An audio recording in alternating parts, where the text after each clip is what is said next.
اور معاذ تھا، ان دو بچوں نے جن کی عمر 9 اور 11 سال تھی، وقت کے سب سے بڑے فرعون ابو جہل کی گردن کو تن سے جدا کر کے ایک نعرہ لگایا تھا کہ من سب نبیًا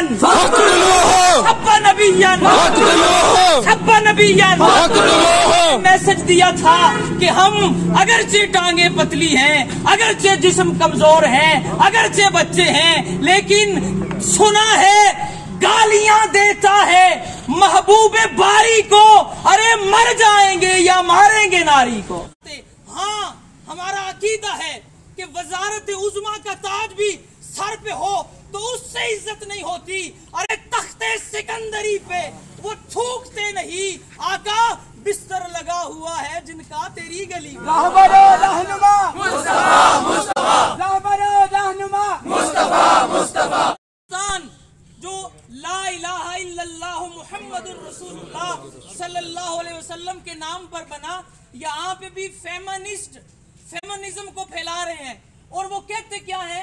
عورت کو آزادی دو، عورت کو آزادی دو۔ میں آج جناب شہیر سیالوی کے پرچم کے نیچے کھڑے ہو کر اپنے تمام نوجوان بھائیوں کے سامنے علل اعلان یہ بات ان تک پہنچانا چاہتا ہوں کہ تم یہ سمجھتے ہو کہ عورت اگر تن سے کپڑے اتار دے تو اسے آزادی کہتے ہیں، ہم محمد کے غلام ہیں، ہم یہ سمجھتے ہیں عورت سر پہ دوپٹہ لے تو یہ آزادی ہو۔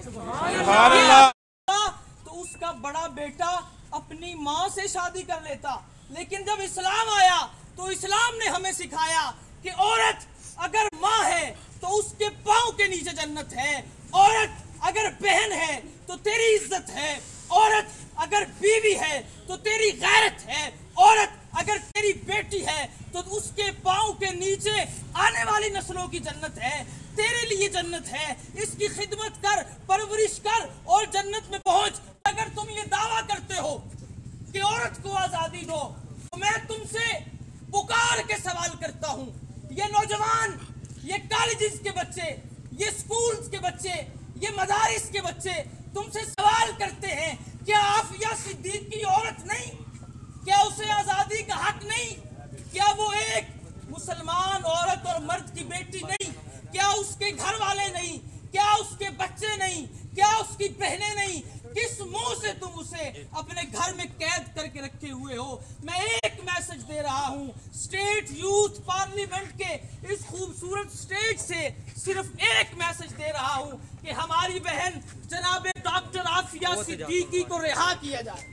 آپ میرے ساتھ اتفاق کرتے ہیں؟ جی بے شک۔ شرم کرو، حیا